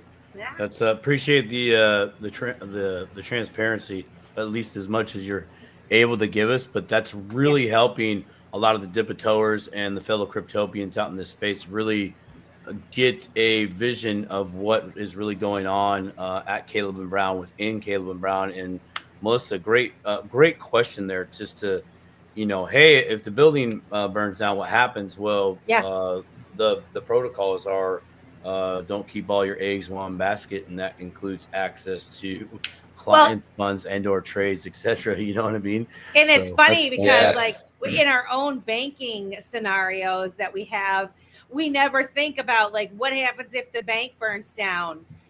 How are we gonna? Is our account still going to be valid? Is the money going to be there? Right? We never really question that, but it's kind of a similar concept of they're housing your funds, wink wink, in your checking account or your savings account, or if you have it in your 401k or whatever. This is much the same thing of like custodying in a much more secure fashion. So I like it. Yeah, and I think just to add on to that, Melissa, as I mentioned before, like we're not forcing clients to purchase through us and custody with us. It's very much just an option for those that want to use it. So we have a lot of clients reach out and say, okay, well, that's great, but you know what? I actually want the private key myself, not your keys, not your crypto. And I agree with that. Like I very much am of the proponent of self-custody. So that's where you can speak to your broker. Again, the things that I've told everyone on this call today, your broker can reassure you of as well and speak through it as well. But if it's not something that's comfortable for you, that is fine. You can use your own custody solution. You can withdraw those assets off the platform. So I want to stress that you're not forced to use our custody. It's very much up to you and what works for you, because everyone has different risk tolerances to these kinds of things. So it's very much up to you as the client, but we try and be as transparent as possible when it comes to our custody solution. And I want to be really clear that it's best in-house. We spend a lot of time and effort and resources on providing the best custody solution possible for our clients. And once you open an account, you don't even have to have anything in there. And if you use you to purchase something and you move it right back off, your account is still active, right? It's still there. Absolutely, yeah. And that's something that you mentioned before, Melissa, that it's completely free to make an account and even speak to a broker without upfronting any capital. So I would recommend, if you're not entirely sure, or you've just heard about us for the first time, that there's no cost other than your time to set up an account, have a play around on the platform, speak to a broker, and just see if the service is right for you. There's no cost to speak to a broker. There's no cost to create an account. So I would always recommend for people to at least try the service, see if it's right for you. Do your due diligence on us. You can use Melissa and Simon's link in the chat. But yeah, it's free to make an account, and there's no cost to move your assets off the platform if you decide to buy with us and all of a sudden you want to custody those assets yourself or move them elsewhere. What would make me really happy is if people did use our link and we could really show Caleb and Brown that the Dipper-toers are in it to win it, and that his time was his valuable time was well spent here, because I know that there's hundreds of people that watch this show, and most of them don't have a Caleb and Brown account because they are Dipper-toers. We're on the edge of our seat learning all of this stuff, and definitely look into it, guys. And again, it'd be super cool if you used our link. If you choose not to, it's no hurt feelings. You can just search out Caleb and Brown. You can find them easily, and sign up. But if you do, you'll let Jim know that Dipper-toe is in it to win it. So what I would say, Melissa, just on that is that we can actually track if someone uses the link. We'll know they've come from the Dipper-toe community. And our brokers are very much prioritizing people that come from our partnerships, including this one. So if you were really keen to use the service and wanted to get priority access to a broker, I would recommend using the link. But of course, it's up to them. Yeah, Fantastic. That'd be super cool. So, Simon, did I cut you off with a question? I apologize. Nope. I'm just at the ready. I was going to say, for listeners that are inspired to get started, how does someone open the account, and is there a minimum deposit, and is it fiat or crypto, and can they start with any amount? Yeah, so to create an account, you can just go either through Melissa's link or through the Calvin Brown website. There's two steps. So the first is you'll see a quick sign-up page, which will just ask for your details, your name, your number, your email, and then you'll receive a link to verify your account, and that's where you'll KYC. So as a business that's incorporated within both Australia and the US, we obviously are required to follow the necessary KYC and AML requirements as a business. So clients will provide a proof of address ID. They'll also be required to verify their identity. And then once they've gone through that process, they'll be assigned their own dedicated broker. There's no requirement to move assets over before you can speak to that broker or buy and sell with us. And it's really up to you how you want to use the service. We usually recommend that clients, once they've created an account, organize a time to speak to their broker. What will happen is the broker will actually reach out and introduce themselves to you via email usually. A lot of them will then have a link to schedule a call. We find it's usually best to schedule that call so the broker can spend that one-on-one dedicated time with you to get to know you and have a proper consultation. And then it's really up to the client what they want to do. A lot of them, if they've already got crypto, will decide to transfer those assets over to Callum Brown. There's no cost in doing that, and there's no minimum. So even if you hold, say, $15 worth of XRP and you're purely just getting started, you can move those assets over, and there's no minimums or limits with that. But also, if you wanted to deposit your account with fiat from your bank account and buy crypto with your US dollars, you can do that as well. So you can link your bank account to your Callum Brown account and do a bank wire transfer, which will essentially just allow you to wire transfer money from your US bank account, in this example, to your Callum Brown account. You'll then have US dollars in your Callum Brown account, and then you can make a trade that way. So it's really up to the client and how they want to best use us. But that's what I would recommend is create the account. You'll get an email from your broker introducing themselves, organize a time to chat. And then from there, you can purchase crypto with us. You can move assets over. You can do whatever works best for you.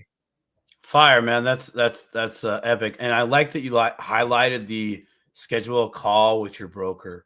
You know, I know it can be kind of frustrating. People go all in, and they don't feel the love sometimes. It's like, well, there's 65 employees that are quite literally serving 100 plus different countries, so there might be a schedule conflict. That's great. I like this question that you got up here, Melissa. Yeah. It says, "Hi Jim, I have a question regarding the insurance. If something were to occur, is the user's crypto insured, or is the fiat? How does that work?" Yeah, so we don't have an insurance policy with Callum Brown, but we have an insurance policy through Fireblocks, which is our custody solution provider. So if something was to happen to Fireblocks, if they were ever to get hacked, it's not something that's ever occurred for them. That is where clients would have recourse on those assets if something were to happen.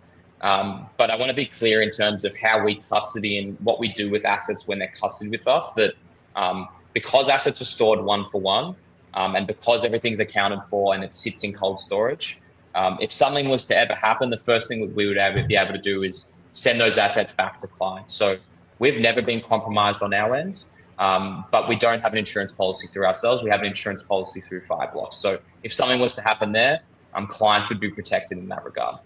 Which is a lot more than exchanges, but as far as the insurance goes. I mean, Sorry to cut you off, Melissa. I was going to say that it's very rare to get insurance on your assets in the crypto space in general. As you mentioned, I don't think there's many, if any, exchanges that offer insurance on those assets. Any other service that's offering that, the insurance that you can get on your assets to a particular amount is usually not very common. Most insurance companies don't want to give insurance to crypto companies. And if they do, it's very limited in terms of how much they offer. So if someone is purporting insurance amounts to a certain amount, I'd be very skeptical, and I'd do your due diligence in that regard. Yes, we have one through Fireblocks. Their policy is distinct and different. But I think it's more so to do with how the business actually operates in the back end in terms of how they're custodying your assets, which is far more important to be across.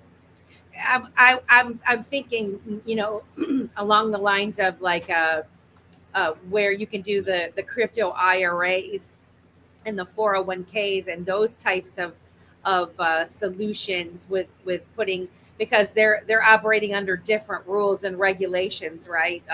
With the type of way that they house your crypto, and how your access to it and all of that. And so perhaps those types of solutions have some type of insurance, which we need to have someone on the show that talks a little bit more about that.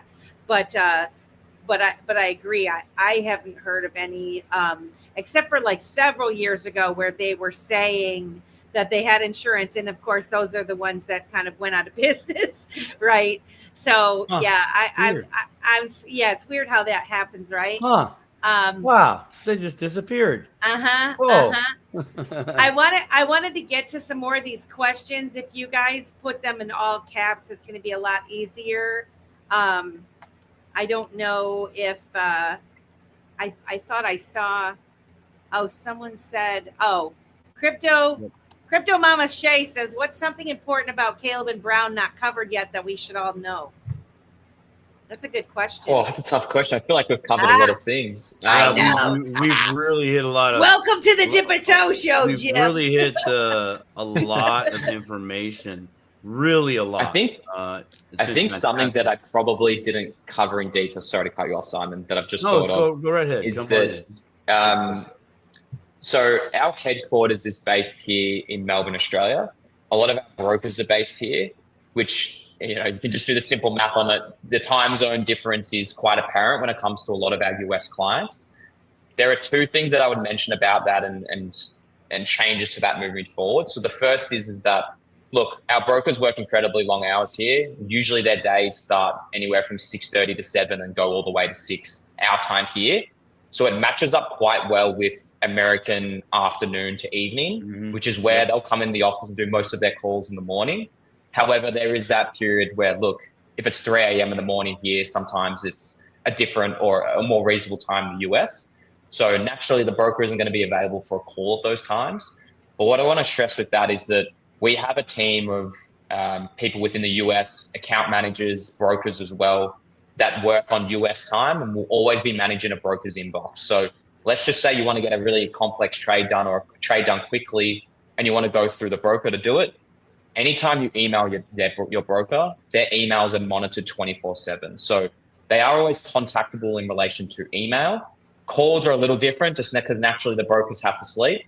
But if you decide to email your broker and it's 4 a.m. here in Melbourne time, that trade will still get executed within a minute or so, just simply because there's always someone managing their inbox. So that's something that I wanted to stress.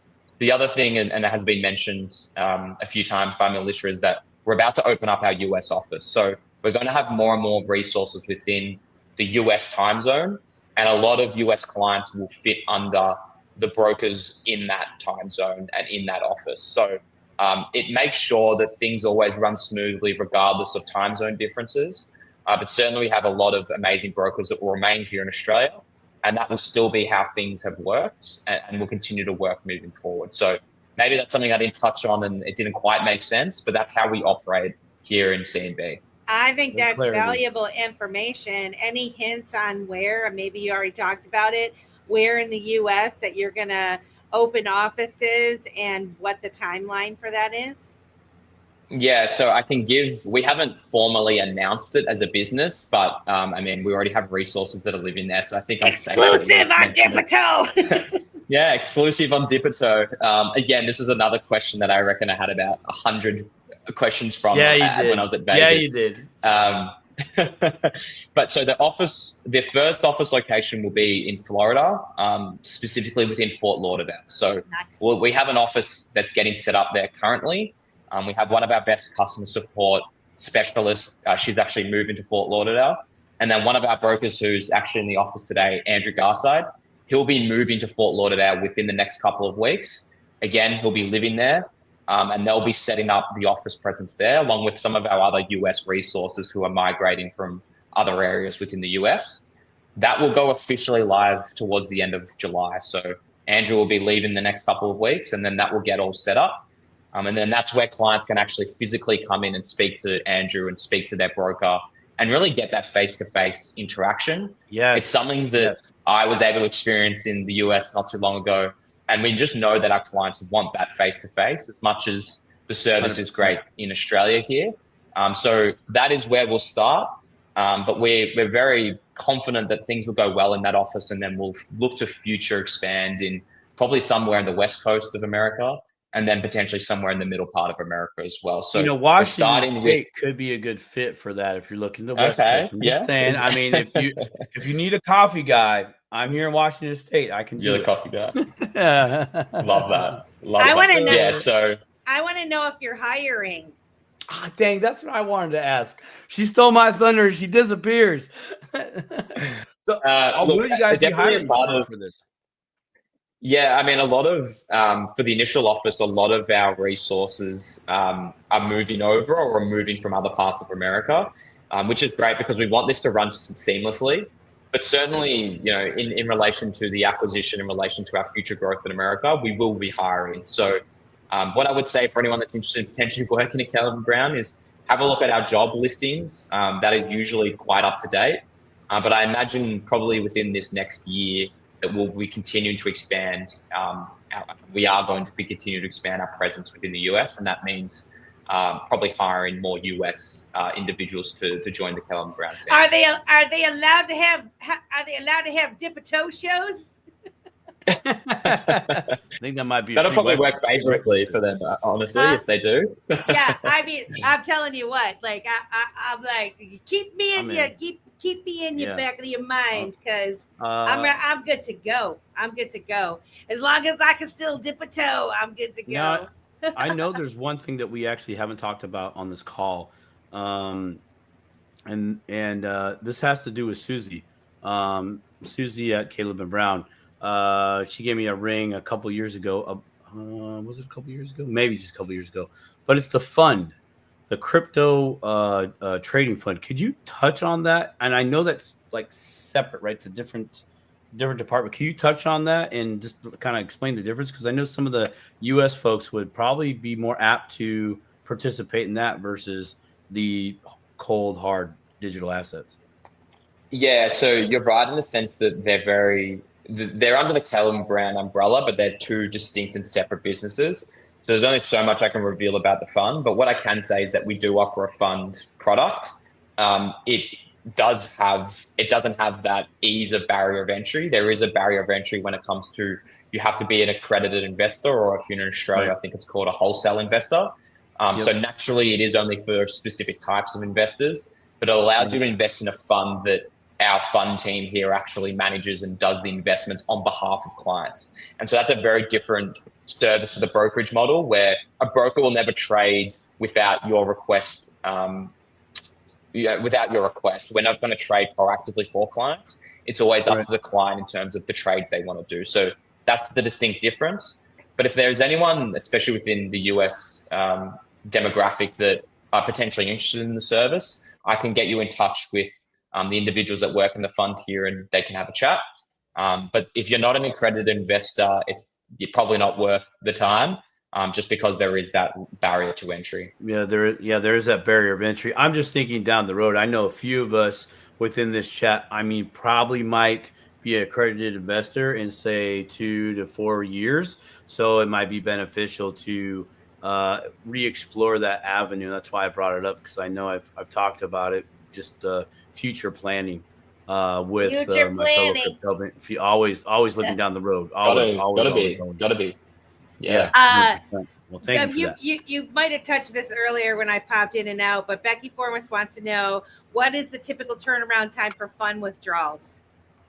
Pretty quick. Yeah, great question, Becky. So I'll talk about the fund withdrawal process in general. So when clients look to withdraw assets from Keller & Brown, we have a bunch of verification steps that we'll go through to ensure it's actually you requesting that withdrawal. Because often at times we've had clients in the past that have their phone SIM swapped, or their email gets hacked, and then all of a sudden someone's emailing their broker requesting they withdraw all their assets. And as you can imagine, that's an awful scenario if it's not actually them. So in that regard, we'll actually go through the process of giving you a call, verifying that it's actually you requesting that withdrawal. Some clients want more questions, some want less. It really just depends on the client. Some will want additional security protocols on top of that verification call. So that's what we'll do on our end. We'll actually go through that verification step to ensure it's actually you. We have a whole bunch of internal security protocols. Like, I won't get into the nitty gritty, but we even have things like AI monitoring, where if someone sends an email and it's not similar language and it's a withdrawal request, that will raise a red flag. Often at times we'll know the IP address of the email address that's come through. And if one of our clients emails us from a completely different part of the world requesting a withdrawal of all assets, again, that raises a red flag. So we have a whole bunch of security checks and protocols in place. But ultimately, once that withdrawal request is done, it's usually done within the day on our end. It'll then work with the banks in terms of how quickly they'll process it. Again, some banks, how our banking structure works is we have banking partnerships within the US. So our bank would work really closely with yours to conduct that domestic withdrawal. Depending on the bank, sometimes it can be done within the day, sometimes it can take 2 to 3 days. At that point, it's kind of out of our hands in terms of how the banks will operate and do things. But that's where it's the really big benefit of having your broker there to call to get an update on how it's tracking. Sometimes we can give the banks a nudge. They don't always listen to us. But yeah, I would say the best bet is probably within 1 to 2, 2 to 3 business days is usually common. But it just depends on your bank. It depends on whether it's a US bank or, if you're withdrawing to a bespoke bank somewhere in another country. Sometimes it can take a little longer. Just depends. But that's usually the timeline. But if you're just moving, say you put 500 XRP in your Caleb and Brown wallet, and you just want to move it off into your personal wallet, that's pretty quick, right? Yeah. Sorry, I should have made that clear. So that's for deposit. That's for fiat withdrawals into a bank account. But if you're looking just to withdraw to say your other XRP wallet, that'll get processed as soon as that withdrawal is verified. It will get done within how quickly it gets done usually. Yeah, that's right. So Rosemary says people have concerns about their heirs being able to access their crypto assets in case their demise. Something like Caleb Brown is probably one of the best options we have available to us. What say you? Yeah, Rosemary, it's a great point and probably something I should have covered as well. We've covered a lot of things. So estate planning is something that, look, unfortunately, we've had a lot of experience with, but I would say that our brokers are amazing at. So, look, it's a very stressful and emotional time for clients and families when someone passes away. And a lot of the time, it is very difficult to know what assets are held where. So we'll work really closely with the family of that client or whoever the beneficiary is or the next in kin to ensure that the assets that are held with us in the situation where a client passes away goes to the actual beneficiary for those assets. So a lot of our clients will actually provide their will to the broker. So we've got it in hand and we know who that beneficiary will be. But our brokers will work really closely with the relevant legal authorities within that state, with our legal team, to ensure that assets that are held with us go to the rightful owner of them once that client passes away. What we do recommend, and I'll recommend it for anyone on this call that does have a will, be as specific and descriptive as possible when it comes to especially your crypto assets. So we have a lot of clients that will actually say, the crypto assets held with Caleb and Brown, or the crypto assets held in my Ledger wallet. Be as descriptive as possible because it makes that process a lot easier for the estate planners, for us to work with the legal authorities to get that done as seamlessly as possible. But there's no doubt that, look, we provide that as part of the personalized service. Estate plan and ensuring those assets go to the rightful owner is very much what we handle as well. Man, I mean, like, seriously, this is an invaluable service. So you don't necessarily have your clients fill out beneficiary forms, or do you? No, we don't, because I know that some platforms will have, like, you can put the beneficiary in the website, in their portal, for example. The issue with that is if someone puts a beneficiary that's not actually what the beneficiary is in their legal documents, we're always going to go by what's in the legal document. Right. So that causes confusion, a bit of difficulty on our end. So we don't have a section where you can actually put in your beneficiary. But if you want to provide your will to the broker, so we've got it handy, and so at least we've got that in our possession, we will very much accept it. But again, we'll then work with the relevant authorities in that state to marry up whether that document's still valid, because naturally people change their wills all the time, right?